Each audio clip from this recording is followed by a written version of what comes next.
حي على الفلاح.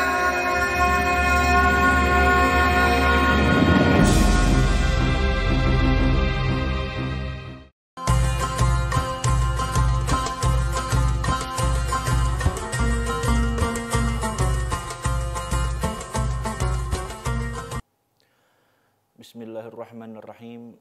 Assalamualaikum warahmatullahi wabarakatuh. Kepada pemirsa jamaah kaum muslimin wal muslimat dimanapun Anda berada, alhamdulillah, puja puji syukur kita hadirkan kepada Allah Subhanahu wa taala yang telah memberikan kita berbagai macam nikmat, wabil khusus nikmatul iman wal Islam serta sehat wal afiah, sehingga kita di bulan suci dan penuh keberkahan ini, bulan Ramadan, Allah masih memberikan kita umur panjang berjumpa dengan bulan Ramadan. Salawat serta salam tak lupa kita curahkan kepada suri tauladan kita, baginda Nabi besar Muhammad sallallahu alaihi wasallam beserta sahabat dan keluarganya, dan kita umatnya yang istiqamah mengikuti jalannya, amin ya rabbal alamin. Ahibal kiram, pada kesempatan ini saya akan membawakan yaitu tema tentang kita mari sama-sama tadabbur surat Al-Qadar dan apa hikmah keberkahan-keberkahan yang ada pada malam Lailatul Qadar. Karena alhamdulillah pada hari ini kita masuk ke 15 Ramadan. 15 Ramadan yaitu yang dimana kita sebentar lagi akan memasuki 10 awakhir, 10 terakhir pada bulan Ramadan ini. Baik ahibal kiram, langsung saja pada kesempatan ini kita sama-sama merenungkan esensi yang ada dalam surat Al-Qadar ini. Di sini di dalam kitab Tafsir Jalalain, di sini Allah Subhanahu wa taala membuka dengan ayat yang pertama, Bismillahirrahmanirrahim. Inna anzalnahu fi lailatul qadar. Sesungguhnya kami telah menurunkannya. Inna anzalnahu, sesungguhnya kami telah menurunkannya, yaitu Al-Qur'anul Karim. Fi lailatul qadar, di pada malam kemuliaan. Kalau di tafsir Jalalain dikatakan inna anzalnahu, sesungguhnya kami telah menurunkannya, yaitu maksudnya ayat Al-Qur'an jumlatan wahidatan minal lauhil mahfuz ila sama'id dunya. Yaitu pada malam Lailatul Qadar Allah turunkan Al-Qur'anul Karim dari Lauhul Mahfuz. Dari Lauhul Mahfuz ke sama'ud dunya, ke langit yang terdekat. Nah, di sini kita kaji. Di situ dikatakan inna anzalna, sesungguhnya kami. Kenapa Allah memakai kata kami? Di sini dalam Al-Qur'an, kalau Allah menggunakan kata kami, berarti Allah melibatkan yaitu makhluknya. Sebagaimana dalam Al-Qur'an di ayat yang lain Allah katakan inna nahnu nazzalna dzikra wa inna lahu lahafizun. Sesungguhnya kamilah yang menurunkan Al-Qur'an dan kamilah yang akan menjaganya. Artinya apa? Artinya yang menjaga Al-Qur'an itu selain Allah, Allah juga melibatkan yaitu hamba-hamba Allah dari para hufazul Qur'an, dari para penghafal Al-Qur'an yang ikut andil dalam menjaga Al-Qur'an. Makanya di situ pakai domir nahnu, kami. Maka dari itu kita sering menemukan para penghafal Al-Qur'an, manakala ada Al-Qur'an salah cetak atau sengaja dicetak salah, jangankan satu ayat, satu huruf pun oleh para penghafal Al-Qur'an itu bisa ketahuan ibadallah. Nah, di sini juga inna anzalnahu, sesungguhnya kami telah menurunkannya Al-Qur'an. Artinya Allah melibatkan yaitu ada malaikat Jibril untuk menurunkan Al-Qur'an ya dari Lauhul Mahfuz, ya dari yang Lauhul Mahfuz ke sama'ud dunya, yaitu dari langit yang terdekat, terus dari sama'ud dunya, dari langit yang terdekat diturunkanlah kepada Nabi Muhammad sallallahu alaihi wasallam. Jadi Allah melibatkan malaikat Jibril dalam proses penurunan Al-Qur'an. Jadi penurunan Al-Quran itu yaitu dari Lahul Mahfudz ke Sama'ud Dunya, yaitu langit dunia, yaitu secara sekaligus. Secara jumlatan wahidatan, secara sekaligus. Adapun dari Sama'ud Dunya, dari langit terdekat, diturunkan kepada Nabi Muhammad SAW itu secara berangsur-angsur ibadallah. Nah, makanya di sini ada sedikit ulama yang mengomentari luar biasa. Ya, kenapa kok Al-Quran diturunkan kepada Nabi Muhammad SAW secara berangsur-angsur? Kalau dari Lahul Mahfudz ke Sama'ud Dunya itu secara keseluruhan, jumlatan wahidatan. Tapi dari Sama'ud Dunya ke Nabi Muhammad, malaikat Jibril membawa Al-Quran wahyu kepada Nabi Muhammad secara berangsur-angsur, bahkan sampai selama 23 tahun. Di sini ada ulama yang mengatakan hikmah Al-Quran diturunkan kepada Nabi Muhammad melalui malaikat Jibril yang membawa wahyu kepada Nabi Muhammad secara berangsur-angsur selama 23 tahun. Yang pertama hikmahnya agar Al-Quran gampang dihafal. Maka dari itu malaikat Jibril menurunkan ayat demi ayat kepada Nabi Muhammad, 5 ayat, 10 ayat. Untuk apa? Agar Nabi mudah menghafalnya dan agar mudah dihafal oleh para sahabat Nabi Muhammad SAW. Yang kedua hikmahnya apa? Nah, malaikat Jibril menurunkan Al-Quran kepada Nabi Muhammad secara berangsur-angsur. Yang kedua hikmahnya bagaimana ketika Nabi sedang menghadapi suatu masalah atau pertanyaan atau suatu kondisi dari pertanyaan-pertanyaan maupun dari orang-orang kafir, ada pertanyaan-pertanyaan, disitulah malaikat Jibril membawa jawaban dari Allah Subhanahu wa Ta'ala. Nah, maka dari itu sebagai contoh kita lihat bagaimana orang kafir waktu itu, orang kafir Quraisy Mekah menawarkan kompromi akidah kepada Nabi Muhammad. Dia katakan, ya Muhammad, kita lebih baik damai saja, kita sama-sama yaitu berdamai dengan cara 1 tahun ini kita menyembah Allah dan 1 tahun kedua kita menyembah berhala. Terus begitu. Nah, mendengar tawaran dari orang kafir Quraisy tersebut, Nabi langsung diam sejenak dan turunlah malaikat Jibril membawa pesan dari Allah, yaitu qul ya ayyuhal kafirun. Katakanlah ya Muhammad kepada orang-orang kafir tersebut, la a'budu ma ta'budun. Aku tidak menyembah apa yang kau sembah. La a'budu ma ta'budun wala antum abiduna ma'bud. Begitu juga kalian tidak menyembah apa yang aku sembah, sampai terakhir lakum dinukum waliyadin, bagimu agamamu, bagiku agamaku. Nah, ini contoh hikmah Al-Quran diturunkan kepada Nabi Muhammad secara berangsur-angsur sebagai jawaban ketika Nabi menghadapi sesuatu pertanyaan-pertanyaan mungkin dari orang-orang kafir Quraisy. Atau yang kedua saya kasih contoh, ketika ada orang nanya kepada Nabi Muhammad tentang masalah ruh. Ya Muhammad, bagaimana ruh itu? Langsung pada saat itu Nabi terdiam sebentar, Allah memberikan jawaban melalui malaikat Jibril, membawa surat Al-Isra ayat 85. Wa yas'alunaka 'anil ruh. Kata Allah, mereka menanyakan kepada engkau ya Muhammad tentang ruh. Kulir ruh min amri rabbi. Katakanlah ruh itu urusan Tuhanku. Ruh itu urusan Allah Subhanahu wa Ta'ala. Wa ma utitu minal ilmi illa qalilan. Dan tidaklah kalian diberikan ilmu tentang ruh tersebut melainkan hanya sedikit. Nah, ini artinya yang kedua, hikmah kenapa Al-Quran diturunkan secara berangsur-angsur kepada Nabi Muhammad SAW. Dan yang ketiga, hikmah Al-Quran diturunkan secara berangsur-angsur kepada Nabi Muhammad SAW. Yang ketiga, yaitu ini bagaimana malaikat Jibril tentu akan terus bertemu dengan Nabi Muhammad. Karena malaikat Jibril itu seperti yang membimbing Nabi Muhammad, seperti guru Nabi Muhammad. Saya kasih contoh. Kalau kita sering ketemu guru, tentu kita akan senang, bahagia. Dan tentu banyak bimbingan-bimbingan kalau kita sering ketemu guru. Kalau kita cuma sekali ketemu guru doang, terus kita nggak pernah lagi ketemu guru atau lama, tentu kita akan kebingungan. Nah, Nabi juga begitu memposisikan kepada malaikat Jibril.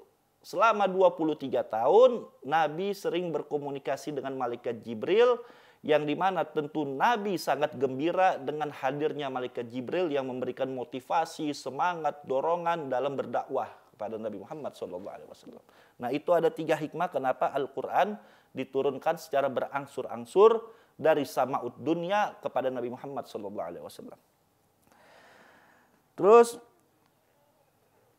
fi Lailatul Qadar. Nah, Al-Qur'an itu diturunkan pada malam Lailatul Qadar. Ya. Pada malam Lailatul Qadar, yaitu di sini Aisyaraf wal Izam, pada malam Lailatul Qadar ini malam yang kemuliaan. Pada malam kemuliaan, pada malam yang agung. Dan tentunya malam Lailatul Qadar itu adanya di bulan Ramadan. Sebagaimana Al-Qur'an itu turun di bulan Ramadan, sebagaimana firman Allah dalam surat Al-Baqarah ayat 185, Sahrul Ramadan alladzi unzila fihil Qur'an. Bulan Ramadan itu diturunkannya Al-Qur'anul Karim sebagai hudal linnas, sebagai petunjuk bagi manusia.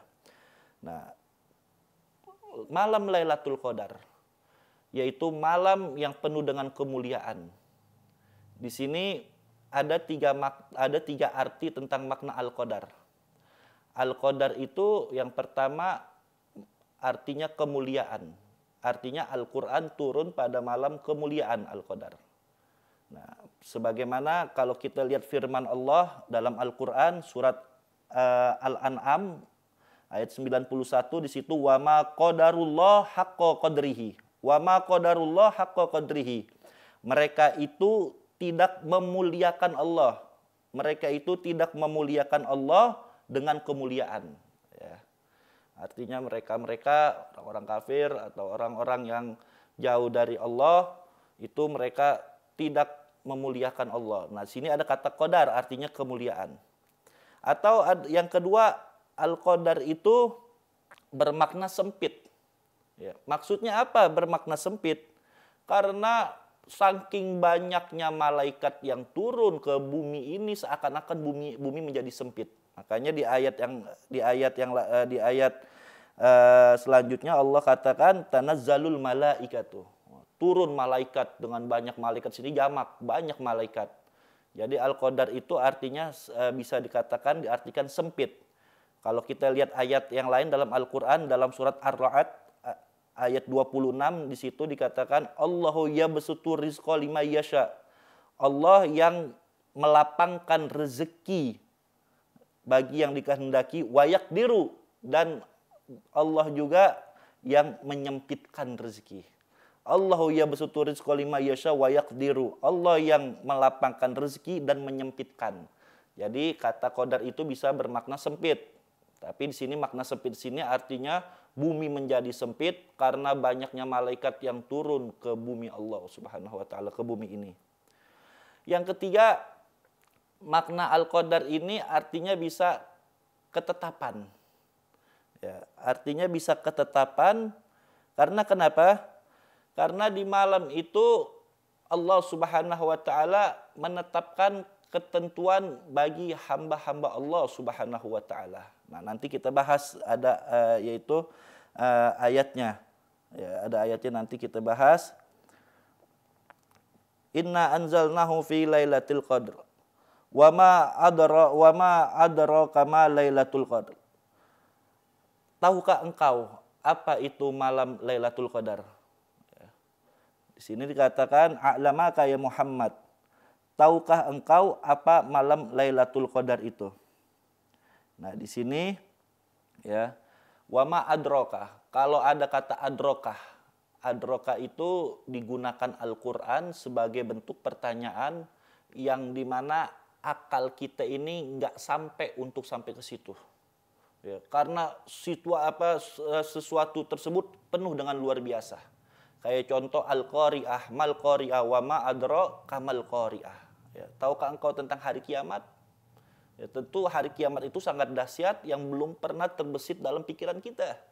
Di situ juga Lailatul Qadar, malam yang penuh dengan kemuliaan luar biasa, keberkahan luar biasa yang mungkin akal kita ini nggak nyampe. Makanya di situ Allah menggunakan bentuk wa ma adra. Wa ma adraka ma Lailatul Qadar. Tahukah engkau ya Muhammad tentang Lailatul Qadar itu? Yaitu di sini menunjukkan ta'zim li sya'niha wa ta'jib minhu, yaitu menunjukkan keagungan yang luar biasa tentang malam Lailatul Qadar. Lalu Allah lanjutkan, Lailatul Qadri khairun min alfi syahr. Malam Lailatul Qadar itu malam yang lebih baik daripada 1000 bulan. Malam yang lebih baik, bahkan lebih afdol daripada 1000 bulan atau 83 tahun. Nah, ini ayat menarik. Ini ayat yaitu turun ketika Nabi sedang bercerita tentang dulu ada seorang Bani Israel yang umurnya itu dihabiskan selama 83 tahun untuk ibadah. Malamnya ibadah, siangnya berjihad, bahkan nggak pernah bermaksiat kepada Allah selama 83 tahun. Lalu pada saat itu, ya ini Nabi SAW pada saat itu mengharap apakah umatnya bisa seperti itu, menyamai ibadah selama 83 tahun yang dulu pernah dikerjakan oleh yaitu dari kaum Bani Israel. Sedangkan umur umat Nabi Muhammad SAW yaitu jauh lebih pendek. Ya, di dalam hadis Nabi mengatakan umur umatku baina sittin wa sab'in, paling antara 60 sampai 70 tahun. Kira-kira bisa nggak sampai atau melebihi kaum Bani Israel, salah satu dari kaum Bani Israel yang ibadah lebih dari 80 tahun. Akhirnya pada saat itu datanglah malaikat Jibril membawa wahyu yang yaitu dalam surat Al-Qadar, yaitu Lailatul Qadri khairun min alfi syahr. Ya, pada malam Lailatul Qadar itu malam yang penuh dengan kemuliaan yang Allah hanya berikan kepada umatmu ya Muhammad. Yang dimana pada malam itu hanya satu malam itu bisa sebanding dengan 1000 bulan. Nah, ini luar biasa. Ini Allah berikan hanya kekhususan umat Nabi Muhammad SAW. Jadi kalau pada malam itu umat Nabi Muhammad mendapatkan Lailatul Qadar atau beribadah pada malam Lailatul Qadar, maka dengan semalam itu menyamai ibadah seakan-akan 83 tahun, bahkan lebih dari itu. Nah, Lailatul Qadri khairun min alfi syahr, yaitu laisa fiha Lailatul Qadar fal amalu sholeh fiha khairum minhu, yang dimana tidaklah malam Lailatul Qadar tersebut yaitu beramal soleh, yang dimana mengerjakan amal soleh lebih baik daripada 1000 bulan. Terus ayat selanjutnya, tanazzalul malaikatu. Ya. Tanazzalul malaikatu warruhu fiha biizni rabbihim min kulli am. Tanazzalul malaikah. Ya, turun malaikat. Nah, di sini tanazzalul itu taknya dibuang, sebetulnya tatanazzalul malaikah. Nah, di sini tanazzalul malaika bentuk kata kerja fi'il mudhari. Ini menarik. Fi'il mudhari itu kata kerja yang sedang dikerjakan dan akan dikerjakan. Ini menunjukkan apa? Lailatul Qadar itu turun nggak cuma sekali, tapi setiap tahun turun dalam bulan Ramadan. Ya, jadi Lailatul Qadar itu bukan cuma kepada zaman Nabi Muhammad, tapi terus setiap bulan Ramadan, karena situ ada kata tanazzalu yang dimana terambil kata tatanazzal yang artinya fi'il mudhari, kata kerja yang sedang dikerjakan maupun yang akan dikerjakan. Artinya malam Lailatul Qadar akan terus setiap tahun sampai hari kiamat, yaitu pada bulan Ramadan.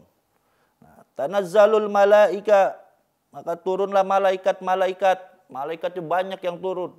Warruhu, yaitu ar-ruhu di sini yaitu dipimpin sama malaikat Jibril. Fiha, ya pada fil lailah, pada malam Lailatul Qadar itu biizni rabbihim min kulli am, mereka turun dengan izin Tuhan mereka, malaikat turun dengan izin Tuhan mereka, Allah membawa yaitu ketetapan-ketetapan dan urusan-urusan. Maksudnya apa? Qadahullahu fiha litil kasana ila qabili. Ya, di sini dikatakan pada malam itu ya Allah menetapkan ketentuannya. Ya, Allah menetapkan ketentuannya ya pada tahun yang akan datang. Di sini saya mau terangkan. Maksudnya apa Allah menentukan ketentuannya pada malam Lailatul Qadar? Nah, di sini di malam Lailatul Qadar ini orang-orang yang Allah kehendaki yang mendapatkan Lailatul Qadar, maka Allah akan merubah jalan hidupnya sampai tahun depan. Ya. Jadi jangan disalahpahami, ada yang mengatakan kan qada itu kehendak Allah, kan umur manusia sudah Allah tentukan. Ketika manusia itu berada dalam perut kandungan ibunya 4 bulan, ditiupkan ruh, ditetapkan qadanya, umurnya oleh Allah, itu betul. Tapi yang dimaksud di sini qada Allah menetapkan yaitu ketentuannya di malam Lailatul Qadar itu artinya Allah akan merubah jalan hidupnya sampai tahun depan. Nah, artinya apa? Allah jamin kebahagiaan hidupnya orang-orang yang mendapatkan Lailatul Qadar.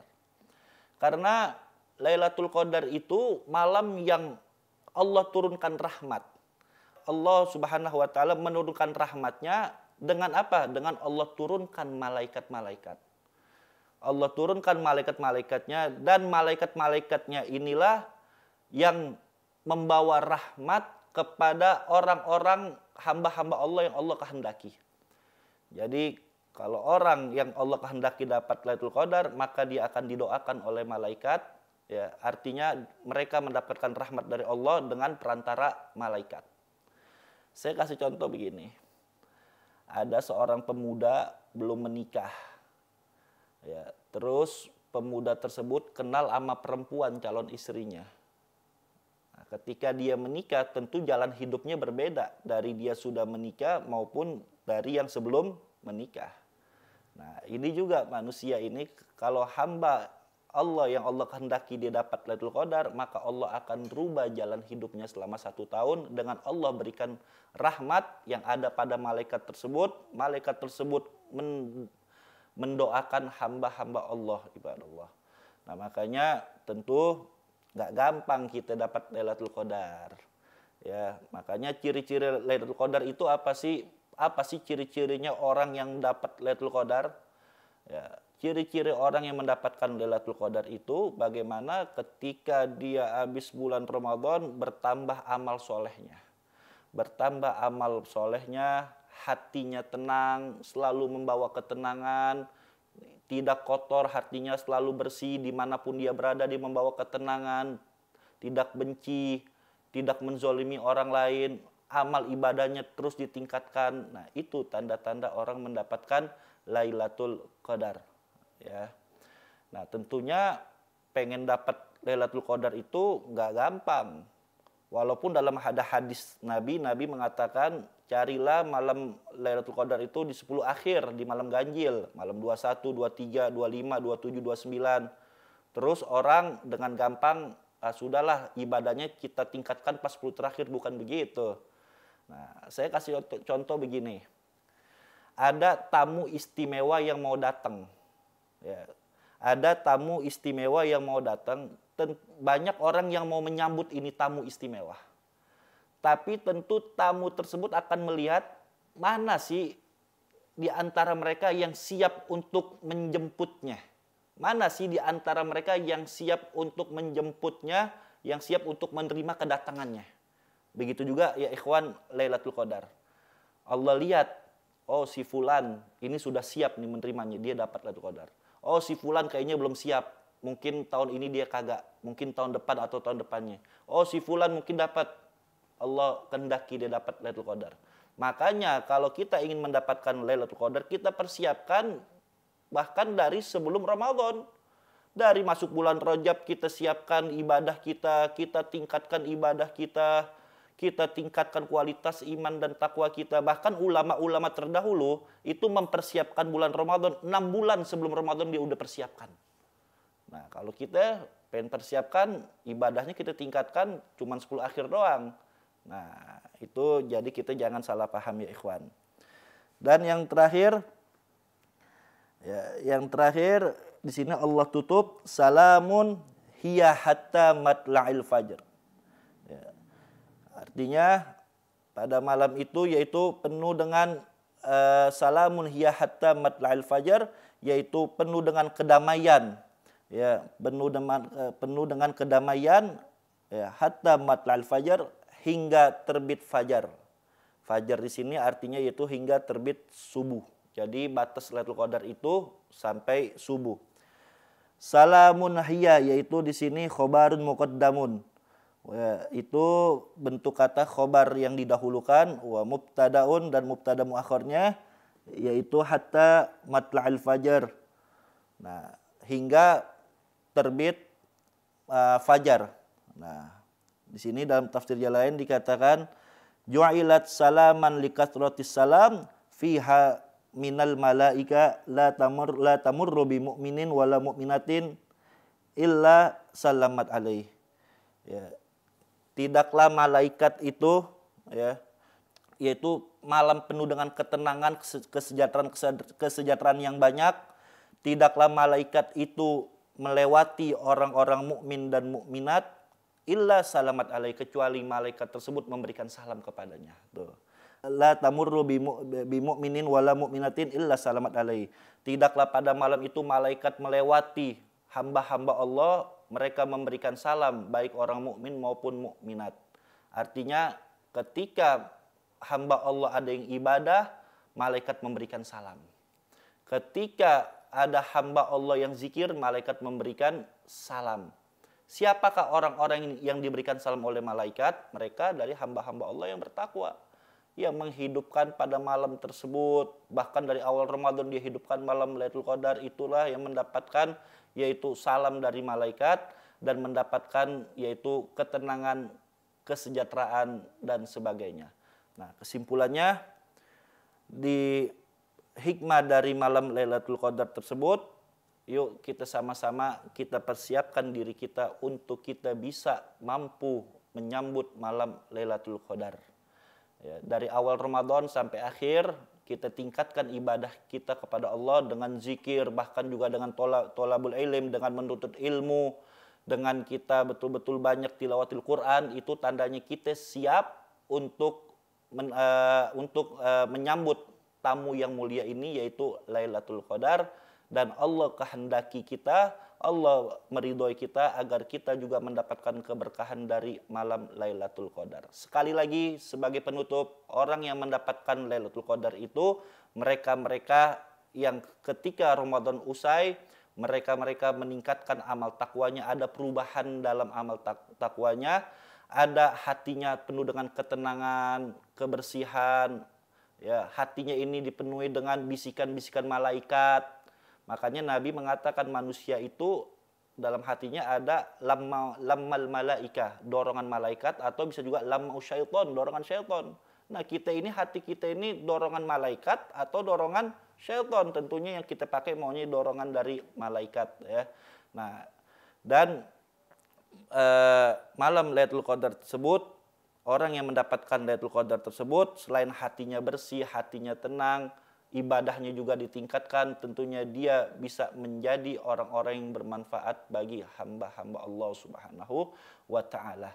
Nah, ini saja, mudah-mudahan insya Allah bermanfaat. Sekali lagi kami pesan, ingat, kita sambut Lailatul Qadar tidak hanya 10 akhir, tapi dari awal Ramadan, bahkan dari sebelum Ramadan. Bahkan ulama-ulama kita sebelum-sebelumnya menyambut kedatangan bulan Ramadan 6 bulan sebelumnya. Luar biasa.